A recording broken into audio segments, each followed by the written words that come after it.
Hello दोस्तों, नमस्कार। आज हम भारतीय संविधान के जो भाग 4 में राष्ट्रपति की जो आपातकालीन जो शक्तियाँ होती है उनके बारे में चर्चा करेंगे। तो दोस्तों देखिएगा, राष्ट्रीय आपातकाल अनुच्छेद 352। जब किसी विदेशी आक्रमण हो जाए या सशक्त विद्रोह हो जाए तो मंत्रिमंडल की सिफारिश के आधार पर राष्ट्रपति राष्ट्रीय आपातकाल की घोषणा कर सकता है। तो, तो दोस्तों याद रखिए कि राष्ट्रीय आपातकाल 352 में है। राष्ट्रपति यदि कोई विदेशी आक्रमण अचानक हो जाता है या कोई सशक्त विद्रोह हो जाता है तो राष्ट्रपति जो मंत्रिमंडल की सिफारिश के आधार पर राष्ट्रपति शासन लागू कर सकता है। आगे बढ़ते हैं दोस्तों। घोषणा के 30 दिन के अंदर संसद के दोनों सदनों द्वारा राष्ट्रीय आपात का अनुमोदन करना आवश्यक होता है।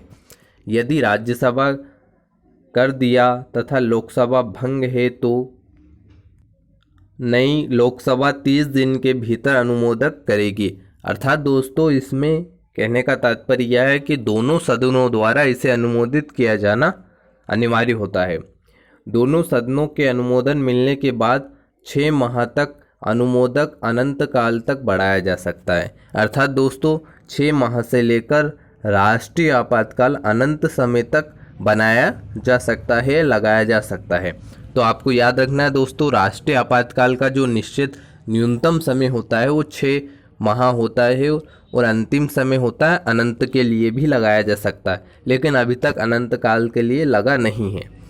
यदि राष्ट्रपति बिना मंत्रिमंडल सिफारिश के आपात लागू कर देता है तो इसकी चुनौती सुप्रीम कोर्ट में दी जा सकती है। यदि राष्ट्रपति अपनी मनमानी करके मंत्रिमंडल की सिफारिश के आधार नहीं सुनता है तो यदि स्वयं लगा लेता है तो सुप्रीम कोर्ट को जवाबदारी कार्रवाई देनी पड़ती है। अर्थात दोस्तों मंत्रिमंडल सुप्रीम कोर्ट में याचिका दायर कर सकता है कि राष्ट्रपति ने बिना मंत्रिमंडल की सिफारिश के आधार पर राष्ट्रपति शासन लागू किया तो सुप्रीम कोर्ट जवाबदेही कार्रवाई करेगा राष्ट्रपति के प्रति। तो दोस्तों आपको याद रखना है कि राष्ट्रपति जब राष्ट्रीय आपातकाल अर्थात 352 अनुच्छेद का प्रयोग करता है तो मंत्रिमंडल की सिफारिश के आधार पर करता है। आगे बढ़ते हैं दोस्तों देखते हैं कि जब राष्ट्रीय आपातकाल या लागू होता है तो उसके प्रभाव क्या रहते हैं, कौन कौन सी चीज़ें बंद हो जाती है।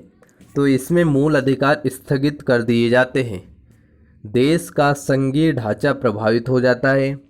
अनुच्छेद 352 जब लागू रहता है तो अनुच्छेद 358 स्वतः लागू हो जाता है। अर्थात दोस्तों 358 अनुच्छेद कहता है दोस्तों कि जब राष्ट्रपति शासन लागू होता है तो अनुच्छेद 19 की जो सभी स्वतंत्रताएं स्थगित हो जाती है।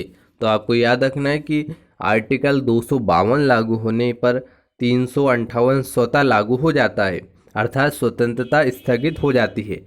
अनुच्छेद 359 आपातकाल के दौरान राष्ट्रपति को यह अधिकार देता है कि वह अनुच्छेद 20 और 21 को छोड़कर किसी भी मूल अधिकार को स्थगित कर सकता है। तो आपको याद रखना है दोस्तों, राष्ट्रीय आपातकाल अर्थात 352 का अनुच्छेद का प्रयोग करते हुए राष्ट्रपति किन 2 आर्टिकल को स्थगित नहीं करता है तो 20 और 21, इसके अलावा सभी अधिकार को वह स्थगित कर देता है। राज्य सरकार शक्ति विहीन हो जाती है। संसद राज्य सूची के विषय में कानून बना सकता है किंतु यह प्रभावी केवल 1 साल तक रहता है। आपको याद रखना है कि दोस्तों जो राज्य सूची में केवल राज्य सरकार ही कानून बनाती है और यदि आपातकाल लग जाता है तो संसद को यह अधिकार प्राप्त होता है कि वह राज्य सूची के अंतर्गत कानून बना सकता है। आगे बढ़ते हैं दोस्तों, इसमें कुछ इम्पोर्टेंट फैक्ट है, नोट करने वाली बात है कि अनुच्छेद 352 में पहली बार मंत्रिमंडल शब्द की चर्चा हुई। तो आपको याद रखना है कि 352 में पहली बार मंत्रिमंडल शब्द की चर्चा हुई। अब तक दोस्तों 3 बार राष्ट्रीय आपातकाल लगा चुके हैं सरकार द्वारा। नंबर 1, 1962 में भारत चीन युद्ध के समय राष्ट्रीय आपातकाल लगा था। 1971 में बांग्लादेश संकट के समय लगा था और 1975 में आंतरिक अशांति के कारण देश में आपातकाल लगा था। तो आपको ये तीनों कार्यकाल याद होना चाहिए। यदि दोस्तों राष्ट्रपति शासन लग जाता है तो जो लोकसभा का जो कार्यकाल होता है वो 1 वर्ष के लिए बढ़ जाता है। तो आपको यह बात भी याद रखनी है। आगे बढ़ते हैं दोस्तों। नंबर 2 पर है राजकीय आपातकाल या राष्ट्रपति शासन। यह तब लगाया जाता है जब राज्य की संवैधानिक ढांचा विफल हो जाए। अनुच्छेद 355 में कहा गया है कि प्रत्येक संविधान के प्रत्येक जो शासन है राज्य का या केंद्र का संविधान के अनुरूप ही चलेगा या उसमें शासन चलेगा, अर्थात बहुमत की सरकार द्वारा ही शासन होगा। अनुच्छेद 365 में कहा गया है कि राज्य केंद्र सरकार के दिशा निर्देशों पर कार्य करेगी। तो दोस्तों आपको याद रखना है कि राजकीय आपातकाल या राष्ट्रपति शासन कब लगाया जाता है, जब राज्य की जो संवैधानिक ढांचा विफल हो जाए, अर्थात जो बहुमत की सरकार गिर जाए या फिर किसी कारणवश बहुमत की सरकार अचानक कम हो जाए, जिसमें अल्पमत की जो पिछली सरकार ज़्यादा हो जाए बाद में, तो संवैधानिक ढांचा विफल हो जाता है तो राज्य की आपात या राष्ट्रपति शासन लागू किया जाता है। या जो केंद्र सरकार के दिशा निर्देश दिए जाते हैं राज्य को, उसका सही तरीके से पालन नहीं किया जाता है तो भी राष्ट्रपति शासन लगाया जा सकता है। आगे बढ़ते हैं दोस्तों। 355 या 365 का कोई राज्य उल्लंघन करेगा तो राज्यपाल की सूचना पर मंत्रिमंडल की सिफारिश पर उस राज्य पर राष्ट्रपति आपात लागू कर दिया जाएगा। अर्थात दोस्तों राजकीय आपात या राष्ट्रपति शासन तब लागू किया जाता है तब 355 और 365 का पालन नहीं होता है। आगे बढ़ते हैं दोस्तों।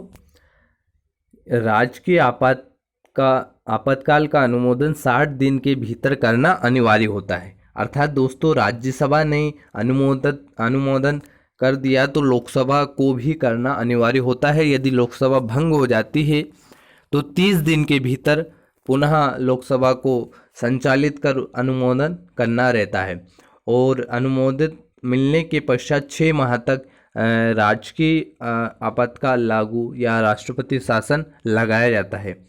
दोस्तों महत्वपूर्ण बात आपको यह याद रखनी है कि यह 6 माह तक बढ़ाया जाता है और इसका न्यूनतम समय 6 माह होता है और अधिकतम समय आपको याद रखना है 3 वर्ष तक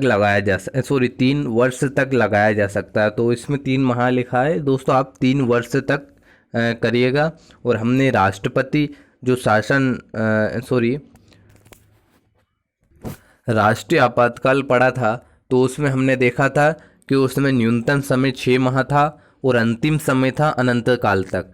और राष्ट्रीय आपातकाल में या राष्ट्रपति शासन में हमने देखा कि न्यूनतम समय होता है 6 माह और अधिकतम समय होता है 3 वर्ष तक लगाया जा सकता है। आगे बढ़ते हैं दोस्तों। अपवाद के स्वरूप में आप याद रखिए कि जम्मू कश्मीर में राजकीय आपात 3 वर्ष से अधिक तक रहा। तो अंतिम समय हमने देखा था 3 वर्ष तक रह सकता है, लेकिन जम्मू कश्मीर में 3 वर्ष से अधिक समय तक रहा था। तो आप इस बात को याद रखिए। पहली बार जो राष्ट्रपति शासन या राजकीय आपात पंजाब 1952 में लागू किया गया था। तो आपको बहुत इम्पोर्टेंट फैक्ट याद रखना है कि पहली बार देश में किस राज्य में राजकीय आपातकाल लगा था। तो पंजाब में लगा था। कब लगा था? तो 1952 में लगा था। तो आपको इस बात को याद रखना है। और जम्मू कश्मीर में 3 वर्ष से ज़्यादा समय तक भी लग चुका है। आगे बढ़ते हैं दोस्तों। राजकीय आपात का प्रभाव राज्य की सारी शक्तियाँ राज्यपाल के पास होती है। मुख्यमंत्री शक्ति विहीन हो जाता है। राज्य की विधायी शक्तियाँ सांस के पास चली जाती है, अर्थात संसद के पास चली जाती है। राज्य की जो विधायी शक्तियाँ होती है वो संसद के पास चली जाती है। राज्य का बजट संसद में प्रस्तुत होता है। तो यह महत्वपूर्ण बात है दोस्तों, आप इसको याद रखिएगा। कल हम और इससे अधिक चर्चा करेंगे। राष्ट्रपति के जो भी शक्तियाँ होती है, जो वित्तीय आपातकाल होता है, वित्तीय व्यवस्था होती है, उनके बारे में भी चर्चा करेंगे। आपने इस वीडियो को पूरा देखा, इसके लिए धन्यवाद। दोस्तों को आप इसे शेयर कर दीजिएगा और बोलिए सब्सक्राइब कर लेना और लाइक शेयर और कमेंट करिएगा। और मैं अपना 100% देने का प्रयास करता हूँ। धन्यवाद दोस्तों।